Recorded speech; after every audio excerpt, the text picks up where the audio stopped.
Hello friends, welcome to மக்கள் சேவை channel. இன்றைக்கி நம்ம ஒரு முக்கியமான இன்ஃபர்மேஷன் பற்றி தான் பார்க்க போகிறோம். அதாவது டிஎன்பிஎஸ்சி குரூப் 2 மற்றும் குரூப் 2 எக்ஸாம் அப்ளை பண்ணுறவங்க இது தெரியாத அப்ளை பண்ணாதீங்க. இப்போ இதை பற்றின மொத்த இன்ஃபர்மேஷன் தான் இந்த வீடியோ வந்து பார்க்க போகிறோம். இந்த வீடியோ ஸ்கிப் பண்ணாம ஃபுல்லாக பாருங்கள். அது மட்டும் அல்ல, இந்த வீடியோ நிறைய பேருக்கு ஷேர் பண்ணுங்கள். ஓகே, டிஎன்பிஎஸ்சிலேருந்து ரீசெண்டாக குரூப் 2 மற்றும் குரூப் 2ஏக்கான வேலைவாய்ப்பு வந்து பார்த்தா அறிவிச்சிருந்தாங்க. இந்த வேலைக்கான கல்வி தகுதி என்ன, யார் யாரெல்லாம் அப்ளை பண்ணலாம், எப்படி ஆன்லைன் மூலமாக ஸ்டெப் பை ஸ்டெப்பாக அப்ளை பண்ணுறது, இதை குறித்து நம்ம சேனலில் வீடியோ வந்து போட்டிருக்கோம். அதுக்கான லிங்க்கை நான் டிஸ்கிரிப்ஷன் வந்து கொடுத்துட்றேன். அந்த வீடியோவை பார்த்து நீங்கள் அப்ளை பண்ணிக்கோங்க. ஸோ இன்னமும் வந்து பார்த்தா டிஎன்பிஎஸ்சி குரூப் 2 அப்ளை பண்ணுறதுல நிறைய பேருக்கு சந்தேகங்கள் இருக்குது. அதை பற்றி இப்போ நம்ம வந்து பார்க்கலாம். ஓகே, அதாவது இந்த வேலைக்கு அப்ளை பண்ணுறதுக்கான கடைசி தேதி 13/8/2025. அதுக்குள்ளே அப்ளை வந்து பண்ணிக்கோங்க. குரூப் 2 பொறுத்த வரைக்கும் நீங்கள் எனி டிகிரி முடித்தவங்களே அப்ளை பண்ணலாம். பட் ஒரு சில பதவிக்கு வந்து ஒரு சில கேட்டகரிக்கு மட்டும் வந்து எக்ஸ்ட்ரா குவாலிஃபிகேஷன்ஸ் கேட்டிருக்காங்க, முன்னுரிமை கொடுக்குறாங்க அவங்களுக்கு மட்டும்.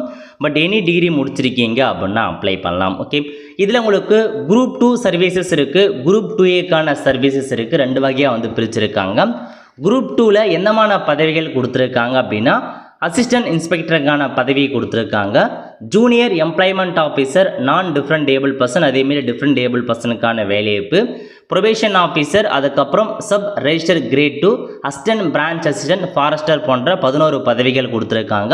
பல்வேறு டிபார்ட்மெண்ட்லேருந்து, அதாவது ஃபாரஸ்ட் டிபார்ட்மெண்ட்டாக இருக்கட்டும், Tamil Nadu police service, public service commission, greater Chennai police, அந்த மாதிரி பல வகையான டிபார்ட்மெண்ட்டில் வேலைவாய்ப்பு கொடுத்துருக்காங்க. குரூப் 2ல் எவ்வளோ வேக்கன்சி அப்படின்னா 50 வேக்கன்சி டோட்டலாக உங்களுக்கு வந்து அறிவிச்சிருக்காங்க. ஓகே, கண்டிப்பாக இந்த வேக்கன்சி இன்க்ரீஸ் ஆகும் அப்படின்ற மாரியும் சொல்லியிருக்காங்க. நெக்ஸ்ட்டு குரூப் 2ஏ சர்வீஸை பொறுத்த வரைக்கும் நிறையா பதவிகள் ஆஃபர் பண்ணுறாங்க. Senior inspector, assistant inspector, audit inspector, supervisor, junior superintendent, assistant great 3, அதுக்கப்புறம் ஒரு சில அசிஸ்டன்ட் பதவி கொடுத்துருக்காங்க பாருங்கள். டிபார்ட்மெண்ட்டில் ஒரு சில டிபார்ட்மெண்ட் செக் பண்ணி பார்த்துக்கோங்க, டேக்ஸ் டிபார்ட்மெண்ட்டில். அதுக்கப்புறம் சீனியர் ரெவென்யூ இன்ஸ்பெக்டர் கேட்டிருக்காங்க 6, அதுலேயும் நிறையா டிஸ்ட்ரிக்ட் வரியாக கொடுத்துருக்காங்க. அதுக்கப்புறம் மீதிலையுமே வந்து பார்த்தீங்கன்னா அசிஸ்டண்ட்டுக்கான பதவி தான், அதிலையுமே கொடுத்துருக்காங்க. இதில் ஒரு 595, அதில் ஒன்று 50 வேக்கன்சி, ஆல்மோஸ்ட் 645 வேக்கன்சி டோட்டலாக கொடுத்துருக்காங்க. கம்மி வேக்கன்சி தான், பட் போக போக வேக்கன்சி இன்க்ரீஸ் ஆகும். அதாவது உங்களுக்கு எக்ஸாம் முடிச்சு கவுன்சிலிங் நடக்கிற வரைக்கும் வேக்கன்சி இன்க்ரீஸ் ஆகும் அப்படின்றத சொல்லியிருக்காங்க. ஸோ வெயிட் பண்ணி தான் பார்க்கணும். இப்போதைக்கு ஒரு 645 வேக்கன்சி கொடுத்துருக்காங்க. கம்மி வேக்கன்சி அப்படின்னு விட்டுறாதீங்க, கண்டிப்பாக ஒரு நல்ல பதவிங்க. ஸோ பெரிய பெரிய பதவி இன்க்ளூட் ஆகிருக்கு. ஜாப் கிடைச்சா கண்டிப்பாக நல்லா லைஃப் செட்டில் ஆகிடலாம். ஸோ 645 வேக்கன்சி அப்ளை பண்ண பாருங்கள். ஓகே, ஸோ இப்போ அதுக்கப்புறம் ஏஜ் மீட் பற்றி கொடுத்துருக்காங்க. ஏஜ் மீட் எல்லாமே ஆல்ரெடி பார்த்தது தான். அதர் கேட்டகிரி, அதாவது ஓசி கேட்டகிரின்னு சொல்லுவாங்க பாருங்கள், அவங்களுக்கு வந்து ஏஜ் மீட் மென்ஷன் பண்ணியிருக்காங்க. ப்ரொபேஷன் ஆஃபீஸர் இந்த பதவிக்கு மினிமம் 22, அதிகபட்சம் 32 வயசுக்குள்ளே அப்ளை பண்ணலாம். இந்த ப்ரொபேஷன் ஆஃபீஸர் 10-11 போஸ்ட்டு கொடுக்கு மினிமம் 26லேருந்து 42க்குள்ளே அப்ளை பண்ணலாம். ஃபாரஸ்டர் பதவிக்கு மினிமம் 21லேருந்து 32 வயசுக்குள்ளே இருக்கவங்க அப்ளை பண்ணிக்கோங்க. சப் ரெஜிஸ்டர் கிரேட் 2க்கு 20 வயசுலேருந்து 32.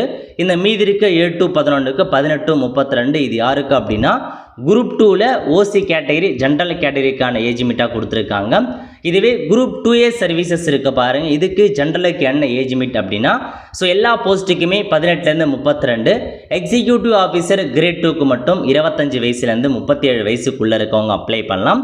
அதுக்கப்புறம் மீதி இருக்காங்க பாருங்கள், BC, MBC, DNC, SC, ST, SC, அவங்களுக்கு என்ன ஏஜ் மீட் கொடுத்துருக்காங்க அப்படின்னா, குரூப் 2 சர்வீசஸ்க்கு அந்த 22 வயசுலேருந்து நோ மேக்ஸிமம் ஏஜ் மீட் கொடுத்துருக்காங்க.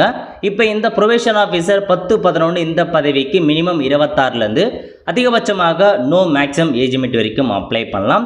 நெக்ஸ்ட்டு ஃபாரஸ்டருக்கு 21 வயசுலேருந்து 37 வயசுக்குள்ளே இருக்கவங்க, சப் ரெஜிஸ்டர் கிரேட் 2க்கு 20 வயசுலேருந்து நோ மேக்ஸிமம் ஏஜ் மீட், அதுக்கப்புறம் 18 வயசுலேருந்து நோ மேக்ஸிமம் ஏஜ் மீட் கொடுத்துருக்காங்க. நோ மேக்ஸிமம் ஏஜ் மீட்னா அந்த உங்களுக்கு ரிட்டையர் ஆகிற வயசு வரைய உள்ளவங்க அப்ளை பண்ணிக்கலாம் அப்படின்ற மாரி தான் அர்த்தம். செக் பண்ணி பார்த்துட்டு அப்ளை பண்ணிக்கோங்க.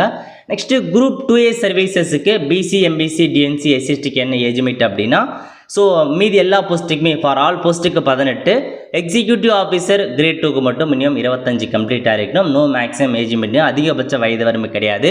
யார் வேணாலும் அப்ளை பண்ணலாம், எவ்வளோ ஏஜ் வேணாலும் அப்ளை பண்ணிக்கலாம். ஓகே, ஸோ எக்கச்சக்கமான பதவி கொடுத்துருக்காங்க. நெக்ஸ்ட்டு கல்வி தகுதி. கல்வி தகுதியை பொறுத்த வரைக்கும் நல்லா நோட் பண்ணிக்கோங்க.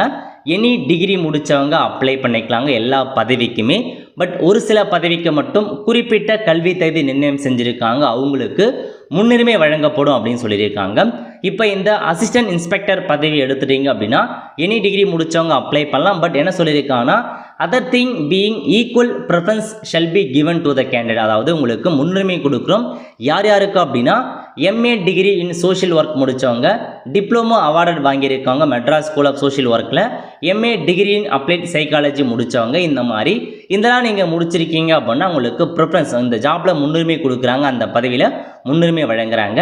அதேமாரி தான் ஜூனியர் எம்ப்ளாய்மெண்ட் ஆஃபீஸர் இருக்குது பாருங்கள், இதுக்கு எனி டிகிரி முடிச்சிருந்தா போதுமானது. நெக்ஸ்ட்டு கீழே ஒரு ப்ரொபேஷன் ஆஃபீஸருக்கும் டிகிரி முடித்தவங்க அப்ளை பண்ணலாம். பட் முன்னுரிமை யாருக்கு அப்படின்னா டிகிரி இன் சோஷியாலஜி அல்லது சைக்காலஜி முடித்தவங்களுக்கு முன்னுரிமை கொடுக்குறாங்க. இந்த ஒரு ப்ரொபேஷன் ஆஃபீஸருக்கும் அதே மாதிரி தாங்க, டிகிரி முடித்தவங்க அப்ளை பண்ணலாம். பட் முன்னுரிமை யாருக்கு அப்படின்னா MA degree in criminology sociology அல்லது டிகிரி இன் சோஷியாலஜி கேட்டிருக்காங்க. ஸோ செக் பண்ணி பார்த்துக்கோங்க. சப் ரெஜிஸ்டர் கிரேட் 2 பொறுத்த வரைக்கும் டிகிரி முடித்தவங்க அப்ளை பண்ணலாம். பட் முன்னுரிமை யாருக்கு அப்படின்னா பிஎல் டிகிரி முடிச்சிருக்கீங்க அப்படின்னா உங்களுக்கு முன்னுரிமை கொடுக்குறாங்க, லா டிகிரி முடித்தவங்களுக்கு. அதுக்கப்புறம் ஸ்பெஷல் பிரான்ச் அசிஸ்டன்ட் கேட்டிருக்காங்க பாருங்கள், இதுக்கும் வந்து டிகிரி முடித்தவங்க அப்ளை பண்ணலாம். பட் யாருக்கு முன்னுரிமை கொடுக்குறாங்க அப்படின்னா டைப்ரைட்டிங் மற்றும் ஷார்ட் ஹேண்ட் முடிச்சிருக்காங்க பாருங்கள், அட்லீஸ்ட் லோவர் கிரேடில் அவங்களுக்கு ப்ரிஃபரன்ஸ் கொடுக்குறாங்க. அசிஸ்டன்ட் செக்ஷன் ஆஃபீஸர் இதுக்கு வந்து பார்த்தீங்க அப்படின்னா மாஸ்டர் டிகிரி முடிச்சிருக்கணும் அல்லது பேச்சுலர் டிகிரி மற்றும் மாஸ்டர் டிகிரியில் லா முடித்தவங்க அப்ளை பண்ணலாம் அப்படின்றத சொல்லியிருக்காங்க. நெக்ஸ்ட்டு ஃபாரஸ்டர் பதவியை பொறுத்த வரைக்கும் இதுக்கு கொஞ்சம் லிமிட் வச்சுருக்காங்க. அதாவது bachelor degree in science degree முடிச்சிருக்கணும் அல்லது இன்ஜினியரிங்கில் எது முடிச்சிருந்தாலும் ஓகே அப்படின்னு சொல்லியிருக்காங்க. அதாவது சயின்ஸ் டிகிரியில் அக்ரிகல்ச்சர் மெயின் சப்ஜெக்டாக இருக்கணும் அல்லது animal husbandry, botany, chemistry, computer application, computer science, engineering all engineering category apply பண்ணலாம். அதுக்கப்புறம் environmental science, forestry, zoology, horticulture, marine biology, mathematics, physics, statistics, veterinary science போன்ற 17 சப்ஜெக்ட் முடிச்சிருக்கீங்க அப்படின்னா மட்டும்தான் அப்ளை பண்ண முடியும்.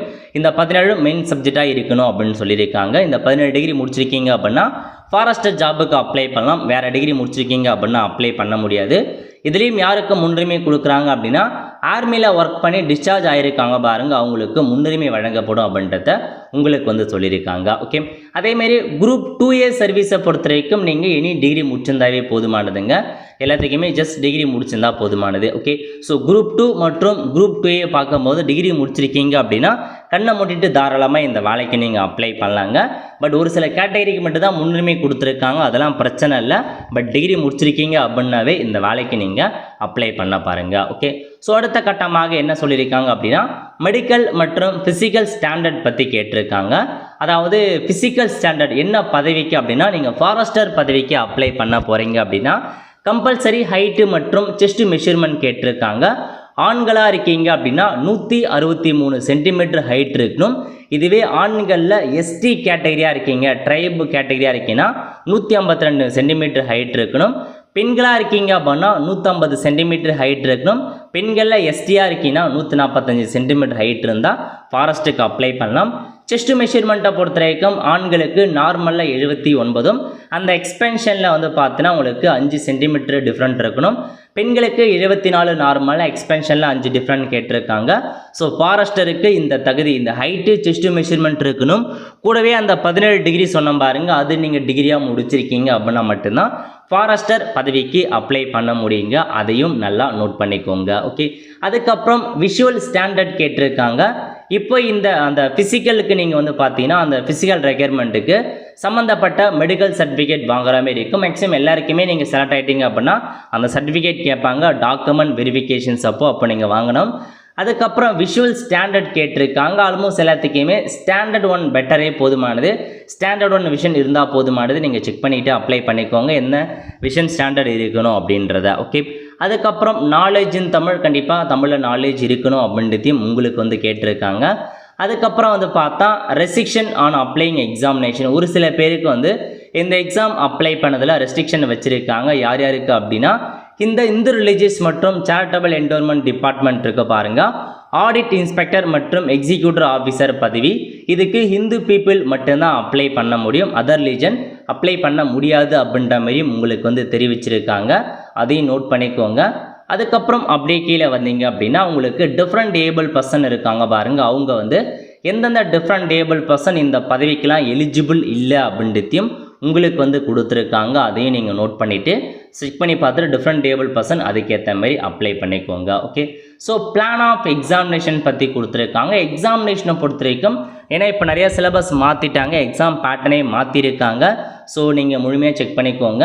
ஸோ என்ன சொல்லியிருக்காங்க அப்படின்னா 2 சக்ஸஸ் ஸ்டேஜ், அதாவது முதல்ல ப்ரிலிம் எக்ஸாமினேஷன் வைக்கிறாங்க, அதுக்கப்புறம் செப்பரேட்டாக மெயின் எக்ஸாமினேஷன், குரூப் 2க்கு தனியாக மெயின் எக்ஸாமினேஷன், குரூப் 2ஏக்கு தனியாக மெயின் எக்ஸாமினேஷன்ஸ் இருக்க போது.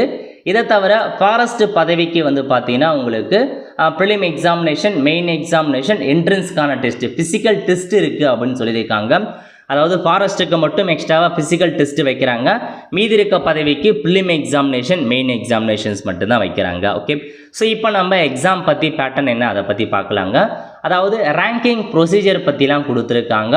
ஸோ அது எல்லாமே எப்படி வருது, எந்தமான ஸ்டேஜஸில் இருக்குது, அது எல்லாமே நீங்கள் இதில் செக் பண்ணி பார்த்துக்கோங்க. எது உங்களுக்கு வந்து மெரிட் டிஸ்ட்ரிக் எடுத்துக்கிறாங்க அதுலேயுமே நீங்கள் செக் பண்ணி பார்த்துக்கோங்க. எந்த ரேஷியோவில் ஆட்கள் எடுக்கிறாங்க அது வரைக்கும் உங்களுக்கு வந்து கொடுத்துருக்காங்க. ஓகே, அதுக்கப்புறம் உங்களுக்கு அந்த ஃபாரஸ்டர் பதவி இருக்குது பாருங்கள், உங்களுக்கு ஃபிசிக்கல் டெஸ்ட் இருக்கும் அப்படின்னு சொல்லியிருந்தோம். அது எந்தமான டெஸ்ட் இருக்க போகுது அப்படின்னா the physical standard test மற்றும் entrance test consisting of the walk over 25 km and 16 km to complete in 4 hours by male and female third gender candidate respectively which will be conducted by the forester அப்படின்னு சொல்லியிருக்காங்க. அதாவது forester ஜாபுக்கு apply பண்ணுறவங்களுக்கு physical standard, அதாவது உங்களுக்கு height அதெல்லாம் இருக்கான்னு first check பண்ணி பார்த்துட்டு என்ட்ரன்ஸ் டெஸ்ட்டை பொறுத்த வரைக்கும் ஆண்களாக இருக்கீங்க அப்படின்னா 25 கிலோமீட்டரை 4 மணி நேரத்தில் நடந்து காமிக்கணும். பெண்களாக இருக்கீங்க அப்படின்னா 16 கிலோமீட்டரை 4 மணி நேரத்தில் நடந்து காமிக்கணும். ஸோ நடக்கணும், அதான் உங்களுக்கான டெஸ்ட்டு. அதை கம்ப்ளீட் பண்ணவே போதுமானது. மற்றபடி உங்களுக்கு ரன்னிங்கோ இந்த ஹைட் ஜம்ப் போகிறது அந்த மாதிரிலாம் எதுவுமே கிடையாதுங்க. ஜஸ்ட்டு வாக்கிங் டெஸ்ட்டு மட்டும்தான். அதை கிளியர் பண்ணிட்டீங்க அப்படின்னா போதுமானது. ஃபாரஸ்ட்டுக்கு எக்ஸ்ட்ராவாக அந்த ஒரு இது மட்டும் வந்து வைக்கிறாங்க. ஓகே, அதுக்கப்புறம் உங்களுக்கு ஃபாரஸ்டருக்கு வந்து ஸ்போர்ட்ஸ் கேண்டிடேட்டுக்கும் இருக்குது அப்படின்றத உங்களுக்கு வந்து சொல்லியிருக்காங்க. அதையும் நீங்கள் செக் பண்ணி பார்த்துக்கலாம். அதேமாரி உங்களுக்கு வந்து பார்த்தா எக்ஸ்ட்ரா மதிப்பெண்லாம் கொடுக்குறாங்க. யார் யாருக்கு அப்படின்னா அந்த ஸ்போர்ட்ஸ் பர்சன் கேமில் இருக்கவங்களுக்கு அதையும் என்னன்றதை செக் பண்ணுங்கள். ஓகே, ஸோ எக்ஸாம் எப்படி இருக்குது அதை பற்றி பார்க்கலாம். ஒன்ஸ் நீங்கள் அப்ளை பண்ணிட்டீங்க அப்படின்னா ப்ரிலிம் எக்ஸாமினேஷன், அதாவது முதல்நிலை தேர்வை பொறுத்த வரைக்கும் ரெண்டுத்துக்குமே குரூப் 2க்கும் குரூப் 2ஏக்கும் ஒரே ப்ரிலிம் எக்ஸாமினேஷன் தாங்க, மாற்றம் இல்லை. இதில் பாருங்கள், ஃபஸ்ட்டு ஏ வந்து லாங்குவேஜ், அதாவது தமிழ் மொழி கட்டாய தகுதி தேர்வு வைக்கிறாங்க 100 மதிப்பெண்களுக்கு. அதுக்கப்புறம் பியில் ஜென்ரல் ஸ்டடீஸ் டிகிரி ஸ்டாண்டர்டில் 75 கொஷின், ஆப்டிடியூட் மற்றும் மென்டல் எபிலிட்டிஸ் 10th ஸ்டாண்டர்ட் படி 25 கொஷின், டோட்டலாக 200 கொஷின் கேட்குறாங்க. 300 மதிப்பெண் எக்ஸாம் இருக்கும். ஓஎம்ஆர் மெத்தடில் தான் எக்ஸாம் வைக்கிறாங்க. ப்ரிலிம் எக்ஸாமினேஷன் குரூப் 2 2A ரெண்டுத்துக்குமே ஒரே ப்ரிலிம் தாங்க வைக்கிறாங்க. ஓகே, அதுக்கப்புறம் மெயின் எக்ஸாமினேஷன் வைக்கிறாங்க. ஸோ நீங்கள் குரூப் 2க்கும் சரி குரூப் 2A ரெண்டுத்துக்குமே அப்ளை பண்ணியிருக்கீங்க அப்படின்னா 2 மெயின் எக்ஸாமினேஷன்ஸ் நீங்கள் எழுதுகிற மாதிரி இருக்கும். டேட் வேறு டேட் தான் வைப்பாங்க. So main examination for group 2A services, group 2Aக்கு எந்தமான மெயின் எக்ஸாம் இருக்குது அப்படின்னா பேப்பர் 1 வந்து தமிழ் எலிஜிபிலிட்டிக்கான டெஸ்ட்டு வைக்கிறாங்க. 10th ஸ்டாண்டர்ட் பேஸ் பண்ணி 100 மதிப்பெண் இருக்குதுங்க. பேப்பர் 2 பொறுத்த வரைக்கும் ஜென்ரல் ஸ்டடீஸ் இருக்க போது டிகிரி ஸ்டாண்டர்ட்லேருந்து 300 மதிப்பெண்களுக்கு எக்ஸாம் வைக்கிறாங்க. டெஸ்கிரிப்டிவ் டைப்பில் உங்களுக்கான எக்ஸாம் இருக்குங்க, நீங்கள் எழுதுகிற மாதிரி இருக்கும். நெக்ஸ்ட்டு குரூப் 2A சர்வீசஸ் இருக்க பாருங்கள். இதுக்கு என்னமான மெயின் எக்ஸாமினேஷன்னா பேப்பர் 1 வந்து தமிழ் மொழி கட்டாய தகுதி தேர்வு வைக்கிறாங்க. 10th ஸ்டாண்டர்ட் பேஸ் பண்ணி 100 மதிப்பெண்களுக்கு எக்ஸாம் இருக்கும் அப்படின்றத சொல்லியிருக்காங்க. பேப்பர் 2 பொறுத்த வரைக்கும் உங்களுக்கு ஜென்ரல் ஸ்டடீஸு டிகிரி ஸ்டாண்டர்டில் 150 கொஷினும், பியில் வந்து ஜென்ரல் இன்டெலிஜென்ஸ் மற்றும் ரீசனில் 50 கொஷினும், மொத்தமாக 200 கொஷின்ஸுக்கு பேப்பர் 2 இருக்க போது. இந்த பேப்பர் 2 பொறுத்த வரைக்கும் கம்ப்யூட்டர் பேஸ்டு மூலமாக ஆப்ஜெக்ட் டைப்பில் எக்ஸாம் இருக்கும். இந்த பேப்பர் 1 தமிழ் எலிஜிபிள் டெஸ்ட்டை மற்றும் டெஸ்கிரிப்டிவ் டைப்பில் நீங்களே எழுதுகிற மாரி இருக்குங்க. அதையும் நோட் பண்ணிக்கோங்க. ஸோ கீழே ஒரு பாயிண்ட் கொடுத்துருக்காங்க பாருங்கள். The question on general studies for prelim மற்றும் main examination will be set both in Tamil and English அப்படின்னு சொல்லியிருக்காங்க. அதாவது ஜென்ரல் ஸ்டடீஸ் இருக்குது பாருங்கள், இந்த ப்ரிலிம் எக்ஸாமுக்கும் சரி மெயின் எக்ஸாமுக்கும் சரி ஜென்ரல் ஸ்டடீஸுக்கான கொஷின் பேப்பர் போத் தமிழ் மற்றும் ஆங்கிலத்தில் இருக்கும் அப்படின்றத உங்களுக்கு வந்து சொல்லியிருக்காங்க. Okay, the answer sheet of paper 2 of main examination of group 2 மற்றும் group 2A service will be evaluated only if the candidate secure minimum qualification mark 1 on the paper 1. அதாவது so main examination இருக்க பாருங்கள் paper 1, இந்த Tamil eligible டெஸ்ட்டில் நீங்கள் minimum அந்த 40 மதிப்பெண் mark எடுத்திருந்தால் மட்டும்தான், அது 40% மதிப்பெண் சொல்லுவாங்க பாருங்கள், அந்த தமிழில் 40% மதிப்பெண் இருந்தால் மட்டும்தான் பேப்பர் 2க்கான மார்க்கை எவல்யூஷன் பண்ணுவோம் அப்படின்னு சொல்லியிருக்காங்க. இந்த பேப்பர் 1 அப்படின்றது ஒரு தகுதி தேர்வு வைக்கிறாங்களே தவிர இதில் கொடுத்துருக்க மதிப்பெண்ணை மெரிட் லிஸ்ட்டுக்கு எடுத்துக்க மாட்டாங்க. பேப்பர் 2 மட்டும்தான் ஆல்மோஸ்ட் மெரிட் லிஸ்ட்டுக்கு வந்து எடுத்துப்பாங்க. ஸோ பேப்பர் 1ல் கம்பல்சரி நீங்கள் 40% மார்க் எடுப்பது அவசியம் அப்படின்றத உங்களுக்கு வந்து சொல்லியிருக்காங்க. ஓகே, அதுக்கப்புறம் இந்த question paper pattern for paper 2 main examination for group 2A services available இந்த அனெக்சர் நோட்டிஃபிகேஷன் எல்லாமே உங்களுக்கு இருக்குது அப்படின்றத சொல்லியிருக்காங்க. ஸோ செக் பண்ணிக்கோங்க. இதுதாங்க எக்ஸாமுக்கான பேட்டர்ன். இந்த மாதிரி தான் உங்களுக்கான எக்ஸாம் நடக்க போகுது. ஸோ அப்ளை பண்ணுறவங்க அப்ளை பண்ணிக்கோங்க. எப்படி ஆன்லைன் மூலமாக அப்ளை பண்ணுறது குறித்து நம்ம சேனலில் ஸ்டெப் பை ஸ்டெப்பாக வீடியோ போட்டிருக்கோம். அதுக்கான லிங்கை டிஸ்கிரிப்ஷன் கொடுத்தோன்னா பார்த்து அப்ளை பண்ணிக்கோங்க. ப்ரிலிம் எக்ஸாமினேஷனை பொறுத்த வரைக்கும் எக்ஸாம் சென்டர் எல்லா டிஸ்ட்ரிக்ட்லேயுமே எல்லா இடங்கள்லையுமே இருக்குதுங்க. மெயின் எக்ஸாமினேஷனுக்கு மட்டும் சென்டர் கொஞ்சம் மாறுபடுது. ஸோ மெயின் எக்ஸாமினேஷனில் வந்து பார்த்தீங்கன்னா உங்களுக்கு 7 சென்டர் கொடுத்துருக்காங்க. அதேமாரி வந்து பார்த்தா இதில் பேப்பர் 1க்கான மெயின் எக்ஸாமினேஷன் சென்டர் வந்து நிறைய இடங்கள் வந்து கொடுத்துருக்காங்க. Okay, வெல்தான் friends. ஸோ இதான் இந்த நோட்டிஃபிகேஷனில் கொடுத்துருக்க மொத்த இன்ஃபர்மேஷன். சிலபஸ் எல்லாமே கீழே உங்களுக்கு தெளிவாக கொடுத்துருக்காங்க. என்னென்ன சிலபஸ் ஒவ்வொன்றுத்துக்கும் அதை நீங்கள் செக் பண்ணி பார்த்துக்கலாங்க. இதிலே கொடுத்துருக்காங்க பாருங்கள் சிலபஸ். தமிழுக்கான சிலபஸ் என்ன, ஜென்ரல் ஸ்டடீஸ்க்கான சிலபஸ் என்ன, மெயின் எக்ஸாமுக்கு என்ன, அதுக்கப்புறம் எப்படி OMR ஃபில் பண்ணுறது எல்லாமே உங்களுக்கு இன்ஸ்ட்ரக்ஷன் கொடுத்துருக்காங்க. தெளிவாக நீங்கள் படித்து பார்த்துக்கோங்க. குரூப் 2 பொறுத்த வரைக்கும் நல்ல ஒரு ஜாப் ஆப்பர்ச்சுனிட்டிங்க. மிஸ் பண்ணாத அப்ளை பண்ணிக்கோங்க. டிகிரி முடிச்சிருந்தாவே போதுமானது. நீங்கள் இந்த வேலைக்கு அப்ளை பண்ணிக்கலாம். ஒல்தா ஃப்ரெண்ட்ஸ், கண்டிப்பாக இந்த வீடியோ பிடிச்சா லைக் பண்ணுங்கள். அது மட்டும் அல்ல, இந்த வீடியோ நிறைய பேருக்கு ஷேர் பண்ணுங்கள். அடுத்த ஒரு நல்ல சந்திப்போம். நன்றி, வணக்கம்.